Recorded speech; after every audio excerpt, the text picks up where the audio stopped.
بسم الله الرحمن الرحيم كلا wanaagsan daawadayaal ku soo dhawaada barnaamij aynu ku eegayno wararkii iyo warbixinadii ugu dambeeyay ee xaaladda Soomaalida waddanka Mareykanka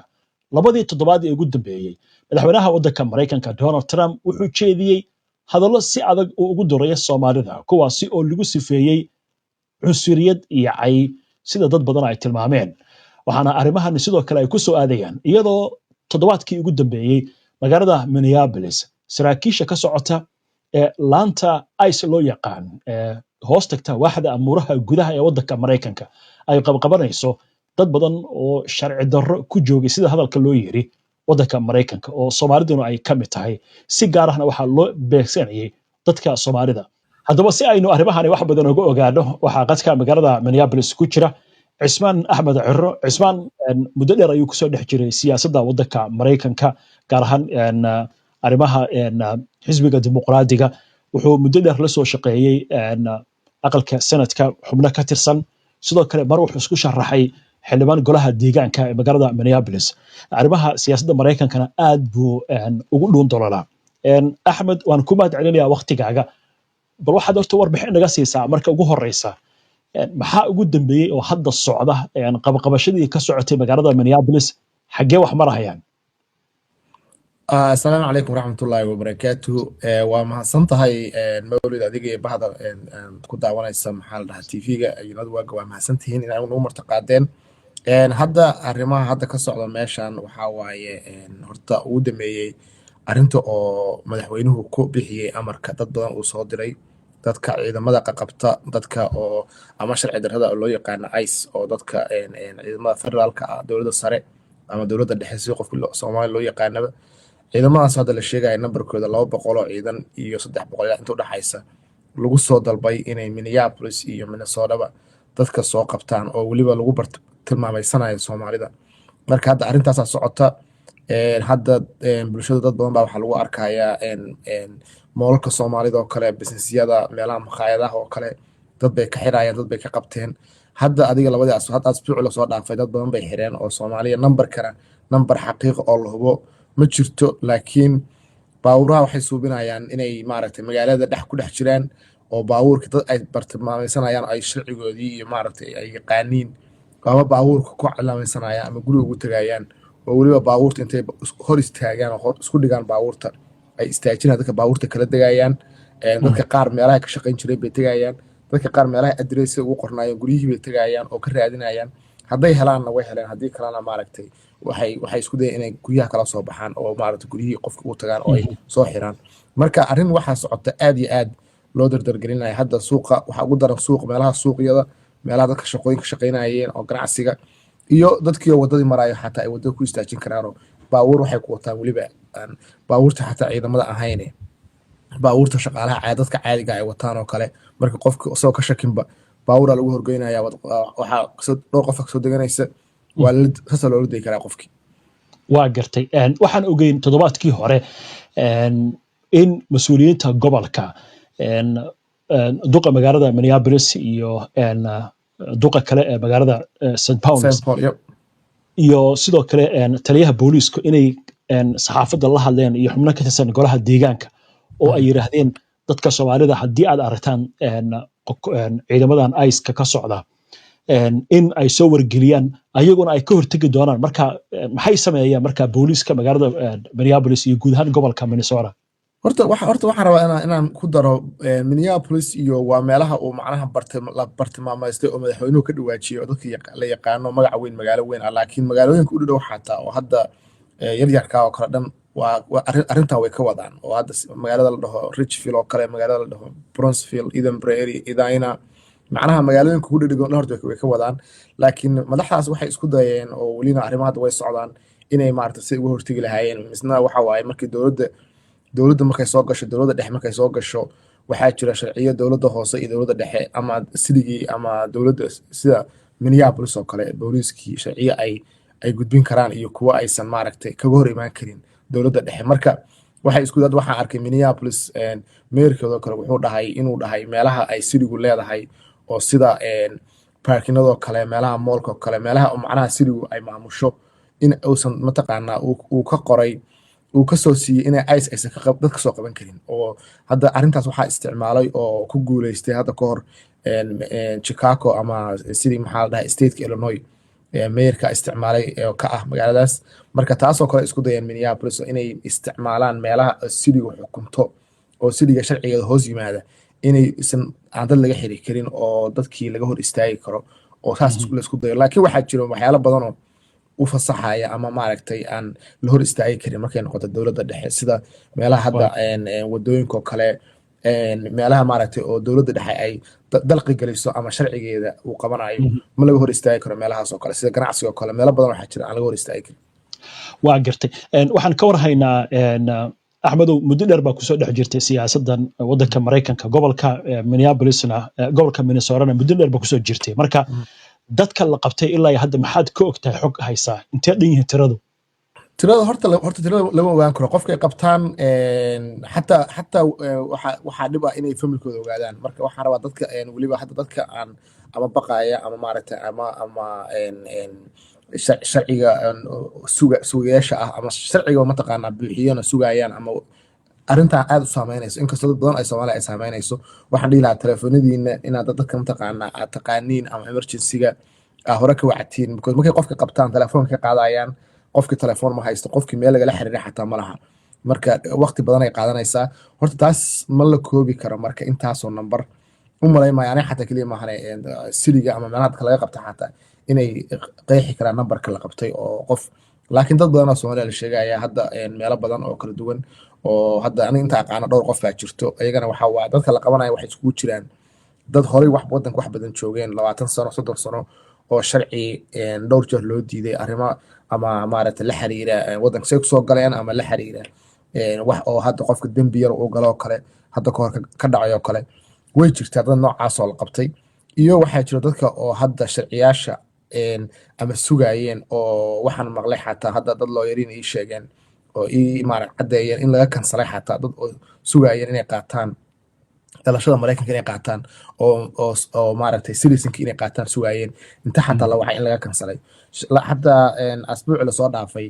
waxa xataa madaxweynuhu wuxuu ku dhawaaqay dadkii last year sanadkii la soo dhaafay intuu Biden joogay administrationkiisa dadkii sharciga la siiyay xataa oo sida hadda green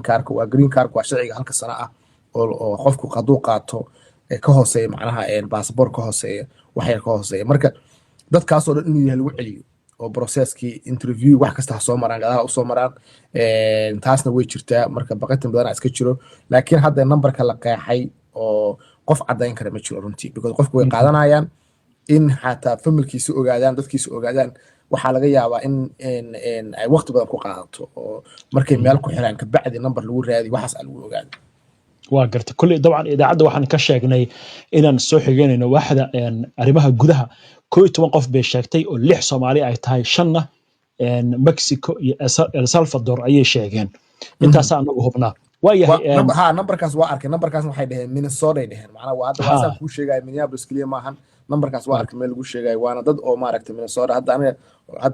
wiil aqaan oo kale Minneapolis ma deganay magaalada kale deganaa gurigiisa hortiisa waxaan maqlay uu yahay ka qaateen marka waa Minneapolis kaliya maahan waa magaalada numberkaas ay sheegay way marka waxaad iga warantaa waxa la yiraahdaa Minneapolis waa muqdishadii yarayd marka meelihii isku imaan jiray iyo dadkii sidee arrintaas idin saameysay iyo suuqyadii iyo suuqii weynaa oo Carmel niyo arrintaas hadda usoo aad magaalada waa laga dareemayaa xataa waxaa jiro baqatin aad u weyn baa jiro dadka xataa sharciga haystay dadkii inta ku dhasheen oo Mareykanka macnaha Mareykanka ahaa baqatinkaas waa jira caruurtii dhalinyaradii maaragtay inta ku dhasheen xataa marka taas waxay u keentay businessyadii xataa hadda aniga kula hadlaayo 2 saac ka hor waxaan joogay Carmel aan joogay shantii beri soo dhaafana markasta dhowrkii saacadood mar baan tagay inaan xaalad soo qiimeeyo fiiriyo marka runtii waxa arkaysaa meeshii baakinada buuxu jiray meel istaagan lahayn oo haddeer maaragtay meeshii oo runtii ay ka dareemaysid in maaragtay dadkii baakinkii cidlo ah oo firaaqa iska ah oo dadkii joogi jiray meeshii macnaha maalmaha sabtida axadda weliba aad loo buuxu jiray hadda aan la joogin marka aad baa looga dareemaya waxaan hadda weliba maqlay hadda saacadaha lasoo dhaafa xataa waxaan maqlay inay bilaabeen businessyada xataa u tagayaan qofkii ganacsi leh oo dadka meelaha ka shaqayn jireen say hadday guryihi ka waayeen inay dadka inta u tagaan oo wax la dhaho Sabina oo maxkamadda kasoo qaateen ay warqad ay wataan waxay leeyihiin qofka iskale maxaa la dhahaa businesska qofkaasaan raadinaynaa ama inay information ka helaan qofki ilaa sharciga see ku buuxisay qofkii see sharciga mataqaanaa shaqada see ku siisay waxaasoo dhan bay weydiinayaan marka taasna waxaan rabaa inaan ku daro hadduu jiro qof dhegaysanaya hadalkaas oo warqadaas loo keenay oo ganacsado ah inuu macnaha si serious u qaato uusan iska maaragtay iska tuurin because haddii inta lagu waco aadan ka jawaabin dhibkeeday leedahay marka inaad macluumaadkaas lagu keenay inaad si daacad u qaadatid oo si xaalad degdeg ay tahay inkastoo adiga aada sharci ku saameynaynin laakiin ase ganacsadaad ku saameynaysaa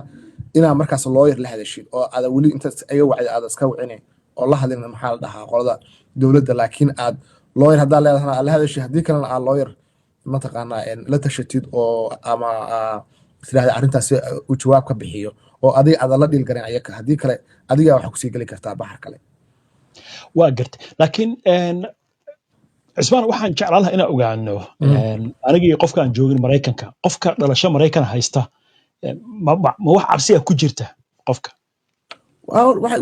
waa ku jirtaa horta waxaan rabaa inaan macnaha taas maaragta dadka horta waa horta sharciga ka jira maraykan dadka horta maaragtay baqatinkana waxaan waa wax madaxweyne kasoo yeelay madaxweynaha adduunka macnaha waddanka adduunka ugu powerfulsan oo ilaahba ugu awooda badan kasoo yeeray waaye marka dadkii baqatin waa ku jiraa oo maaragta dad xataa waxaa la qabtay sharcilaha la qabtay oo saacada ama maalmo la hayo inkastoo lasoo daayay saan maqlay macnaha dadkii waa la qabanaya oo waa ku qaldanay ama say rabaan ha suubiyaan waa la qabtay marka dadka baqatin waa ku jiraa waxaana dhihi karaa waxaa keenaya ama newskii oo dhan baa ka hadlaaya ama dadkii oo dhan baa ka hadlaaya hadda caruurta xataa markaa fiirisay ilmaha yararka xataa markii iskuulka aadaan oo kale way ku weydiinayaan waxay ku leeyihiin maaragtay ice basaan suubinaysa ice basaan dhaca markay maqlaan way inkastoo ayaga inta ku dhashana ay saameynayn maaragtay way maqlayaan wayna cabsanayaan marka way cabsi way jirtaa laakiin qofka hadduu sharci leeyahay ama maaragtay sirisan yahay hadda ama wax dembi gaara uusan ahayn oo dembi gaara uusan galay wax loo soo raacan karo dembi weyn uusan jirin waxaan dhihi karaa maaragtay wax baqatina iyo cabsi gaara isa jirin oo in mataqaan la isdejiyo oo waxaani maaragtay waa wax oo hadda midda kaloo aan rabay mataqaan inaan aniga aan aaminsanayn ma arag aniga laakiin aan aaminsanayn waxaa waaye dadku meelaha iska mamara in la qabto oo maaragtay taasna waan maqlay Soomaaliya saddex maraayo warkaas war xaqiiqa maaha dadkaani waa run u malayn maayo dadka qabanaya inay ciidamo diyaarsan ma ahan oo maaragtay training fiican la soo siiyey laakiin weli waxay isku dayayaan inay maaragtay qof ay bartilmaamaysanayaan oo raadinayeen ama shaqadiisa ha tagaan ama gurigiisa ha tagaan ama meelahay ku arki jireen ama maaragtay ay ku maqleen ama sawirkii ay wataan marka laakiin qadad irida wadada laga soo qabanayo la iska maaragtay qof kasta oo Soomaaliya la soo qabanayo taas maaragtay xoogaa ma jirto waa wax u malaynaya wax oo cadayna maana arag taas waxa la marka xoogaa dadka la isdajiyo waxaani maaragtay waa wax oo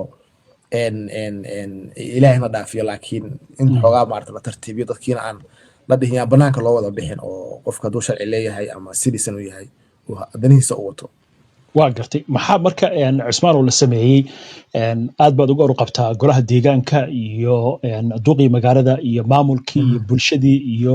ururadii bulshada maxaa la sameeyay marka ama dadka wacyigelinaha noqoto dadkii dhibaatadu ay saameysay sidii loo taageeri lahaa xog loo kala qaadan lahaa macluumaadku waa muhiim horta macluumaadku waa aad iyo aad horta dadku waa ordaya waa la qolooyinka maaragtay dadka hadda bulshada macnaha hadda meerada iyo meelaha magaalooyinka hadda magaalooyinka yararka xataa ku sheegay dadka ka ameeriska way hadleen waxaa la isku dayayaa xoogaa in hadda booliiska oo magaalooyinka shaqeeyo kale inaysan la shaqeyn ice ama aysan information siin taas waa wax la isku dayayo dadkii bulshadii wixii maaragtay activistiyaasha ahaa ama organizationada dadka caawiyo kale waxaan isku dayaynaa inaan maaragtay dadkii u fududayno wixii dad looyariin ama say ku heli lahaayeen oo hadda dad waxaa jira looyariin waxaa jira oo maaragtay qareemo waxaa jira oo ama Soomaali ahaynba oo rabo inay si dadkii volunteer ama bilaasha ula ka caawin karaan ay ka caawiyaan laakiin waxay u baahan tahay xoogaa arrintaas oo dhan wax la abaabulo la isu keeno taas marka anaga waa mid aan isku dayayno hadda oo aan hadda Carmel oo kale ama meelaha hadda Sidor oo kale meelahaas oo Soomaalidu u badan tahay oo kale in maaragtay la keeno dad khibrad u leh oo sida loo yariinto kale dadka caafimaadka oo kale dadka hadda xataa isbitaal xataa ma aadi karaan runtii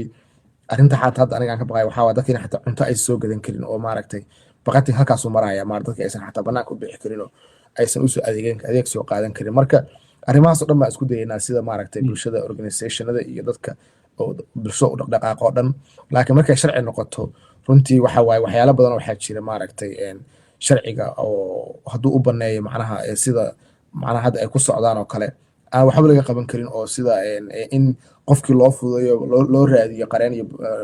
loo raadiyo maahane aan laga soo maaragtay laga soo celin karin aan laga soo qaadi karin hadda mataqaan meesha ku xiran yihiin waaya cismaanow gabagabadii waan ku dhownahay maxaad u malaynaysaa arrintan inay salka ku hayso doorashaa soo dhow dad badan waxay leeyihiin arrintan waa arrin doorasha dad kale waxay leeyihiin waa arrimo siyaasadeed oo waddanka gudaha Mareykanka ka socda faylashii Epstein oo kale dad baa arrintan ku macnaynaya maxaad adigu ku fasiri kartaan arrintan madaxweynaha Mareykanka hadda uu wado ee Soomaalida sida gaarka geeska u gelinayo horta waxaasoo dhan waa saameynayaan hadda arrinta oo Epstein files oo kale markuu hadda Thanksgiving-ka meeshan loo yaqaan intaana holiday-da aadin oo kale oo Soomaalida wax soo qoray arrintaas aad baa loo hadalhayay arrinta hadda Soomaalida soo ugu dhawaaqay marka arrintaas waxoogaa waxaa moodaa in ay gabaabisay oo la waayay oo maaragtay laga aamusay marka waxoogaa uu maaragtay ku qarinaya sidoo kale doorasho waa jirtaa waa run marka arrintan waxaa leeyahay weliba aniga hadda arrin dad waxay u maleeyaan inay asbuuciyo laba dhammaanayso aniga waxaan aaminsanahay ma dhammaanayso arrintan xoogaa waqti dheer ay soconaysaa macnaha waxaa waaye sida ciidamadan u shaqeeyaan waxaa waaye haddayba bilow tahaba in dadka hadda la keenay oo lagu soo daabulay magaaladan oo magaalooyinkan Minnesota la keenay waa dad aan magaalada deganayn waa dad aan aqoon intay baranayaan aniga waxaan isleeyahay hadda asbuucyadan waxaba maaragtay waa dadka intay baranayaan oo ay kala ogaanayaan dadku say bulshada meesha degan tahay meesha ka shaqeyso waxaas marka laakiin waa wax sii socon doona waxaan waa jeclaan lahaa inay dhammaato laakiin waxaan aaminsanahay waxaan bilo iyo ilaa doorasho inta la gaarayo intay socodsiin karaan inay sii wadi doonaan oo aan laga yaabin macnaha dad badan inay qabtaan maybe inaysan maaragtay maalin kasta dadka aysan qabtaan aysan sii badanayn laakiin arrintan si ay baqatin u abuuraan Soomaalida ama maaragtay dadkan meeshan degan way sii wadayaan ilaa doorashadana waxa waaye marka madaxweynahana hadda sida lagu yaqaan waxa kamid ah macnaha hadda wadankii dhaqaale ahaan si kasta waxyaalo badan oo ballan qaaday baa hadda fulin oo aan shaqeynayn marka wuxuu isku qarinayaa wuxuu isticmaalayaa tacticada ah hadda arrintan oo kale inuu maaragtay ku hoos dhunto oo dadka uu ku sii jeediyo Soomaalida ama dadka asaga taageersan ay ka soo horjeestaan Soomaalida iyo maaragtay iyo dadka aan isdifaaci karin oo isleeyahay awood isku difaacaan malaha waaya bulshada caadiga Mareykanka oo aan Soomaalida ahayn baan u jeedaa sidee u arkaan arrintan ay dhici karto laba qof oo deris ah laba qoys oo deris ah inay muddo dheer deris ahaayeen ma siyaasad madaxweynaha Mareykanka lagu raacsan yahay miyaa magaalada Minneapolis markaan ka hadlayno mise waa arrin ay dareemayaan dadku in Soomaalida geeska la gelinayo waa arrin ay dareemayaan horta oo aad kuwa badan waa soo baxeen kuwa badan waana garab istaageen waa arrin ay dareemayaan in maaragtay Soomaalida lagu bartilmaameysanayo oo aan la ogolayn marka waana uga mahadcelinaynaa inkastoo aniga hadda waxaan soo joogo la soo shaqeynayay aan ka shaqeynayay sanadka US aan ka shaqeynayay waagi hore la doortay Trump waagaas waxaan arki jiray oo macnaha haddii hal qof xataa la xiro in la soo buuxinayo maaragtay la soo dhaafinayo aeroboorada iyo meelahaas oo kale oo dadku mudaharaad iyo soo baxayaan taas hadda ma jirto oo xoogaa waxaa moodaa in lala qabsaday Trump suu u dhaqmo iyo dhaqankiisii xoogaa waa nasiib darro in lala qabsaday taasna xoogaa waxay keeni kartaa inuu asaga sharciyadiisa wuxuu rabo hadda uu sameeyo laakiin dadku waana garab taagan yihiin waxay u arkaan dad maaragtay Soomaalida aad iyo aad hadda kuwa badan ka hadlaaya oo ka falcelinaya sida hadda xildhibaanada ama senatarada la soo doorto kale way u dagaalamayaan maaragtay intaas waxay isku dayayaan inay ka soo wuxuu naga sheegay maahane waxa fiican ay naga sheegaan oo maaragtay ay dhahaan dadkan dhaqtariin waaye injineero waaye dad magaaladan dhisay waaye inay waxyaalaha wanaagga ah ay nagu ammaanaan taas bay mataqaana hadda ka shaqeynayaan oo hadda ku hawlan yihiin waana aad iyo aad maaragtay waa garab istaageen hadda Soomaalida waxaan dhihi karaa maaragtay waa arrin hadda saan sheegay xoogaa waa jirtaa dabaca lala qabsaday Trump suu dhaqmo laakiin waxaan rajeynayaa maaragtay arrintan aniga waxaan rajeynayaa inay si fiican oo si garab istaagaan haddii ilahay idmo. waayahay cismaan gabagabadii baan soo gaarnay maxay tahay talada aad siinaysaa dadka soomaalida ku dhaqan gobolka ama guud ahaan xitaa waddanka Mareykanka sidaa sheegtay waxaa la hadal hayaa Columbus Ohio in arrintan ay gaarto talada aad siin lahayd maxay tahay oo qof la socda xaaladaha shuruucda waddanka muddo dheerna deganaa siyaasadii dhex galay la socda waxa socda maxaad kula talin lahayd dadka? horta waxaan kula talin lahaa aniga horta talada ugu habboon aan maanta bixin lahaa horta waxaa waaye horta in la isdejiyo oo maaragtay horta la aamino qadarka ilaahay horta la aamino waxaan horta wax dhacaya horta ilaahay baa og ilaahay baa wato horta taas horta waa inaan la hilmaamin xoogaa waxaa moodaa markii baqatin dhaco in dadkii maaragtay baqatin saa'id uu jiro marka waxaan leeyahay ha ilaawin meesha Mareykan saa ku timidba meeshii bariiska ay qorna ma dhaafayno marka saa Mareykan ku timid waay mataqaanaa ama sharci hayso ama ha haysan horta in la isdejiyo ilaahay tiisa la aamino waa midda kale waxaan isleeyahay maaragtay dadka oo haysto sharciyada ama citizenka aan waddankan ku dhasheen inay maaragtay laba jibaaraan dadkan si aan uga hortagno oo ay codkooda muujiyaan si kastaba ha ku muujiyaane oo ay maaragtay la xiriiraan dadka la soo doortay inay ay muuqdaan oo si fiican maaragtay meelaha arrintan lagu hadalhayo ay u joogaan ay dadka u baahan caawintana caawiyaan si degan oo caawin ay ku caawin karaan ay ku caawiyaan. midda kale aan rabo inaan ku daro waxaa waaye dad badan waxaan arkay ka hadlaya miidiyada ama maaragtay siyaasadda mataqaanaa markii newska u yimaadaan la hadlaayo taasna waxaan la dhihi lahaa iska yareeya qofka waxaa dad badan waxaa jira markii lala hadlayo newska oo kale haddaad training haddaad ulahayn ama aadan u tababarnayn waxyaalaha waxa waaye kugu soo laaban kara adiga shakhsiyan ama bulshada mataqaanaa saa u hadashid bulshada way saameyn kartaa haddaan ku siiyo hadda macnaha hadda hal martaas aan ku daro wax example ku daro qof waxaa arkaysaa macnaha dhahaya media ka hadlaya dhahaya media ka baqaya xataa oo media kula hadlayo leeyahay ama luuqadiiba si fiican u aqoon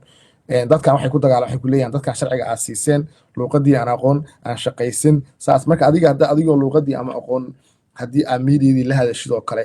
ay waxay ku isticmaalayaan si kale marka waxaan leeyahay hal iska ilaaliyo sharciga waxa sharciga oo saxda ah inaad marti isku day haddaad lawyer lahayn lawyer qabso lawyer la xiriir wax kasta inaad mataqaanaa sharciga ilaalisid inta ilaalin kartid inaad la isku dayo. waayahay aad iyo aad baad u mahadsan tahay Cismaan Axmed Ciro oo magaalada Minneapolis qadka inoogu waramayay. Cismaan aad iyo aad baan kugu mahadcelinayaa waqtigaaga waad mahadsan tahay. aad iyo aad Mawlid, thank you so much.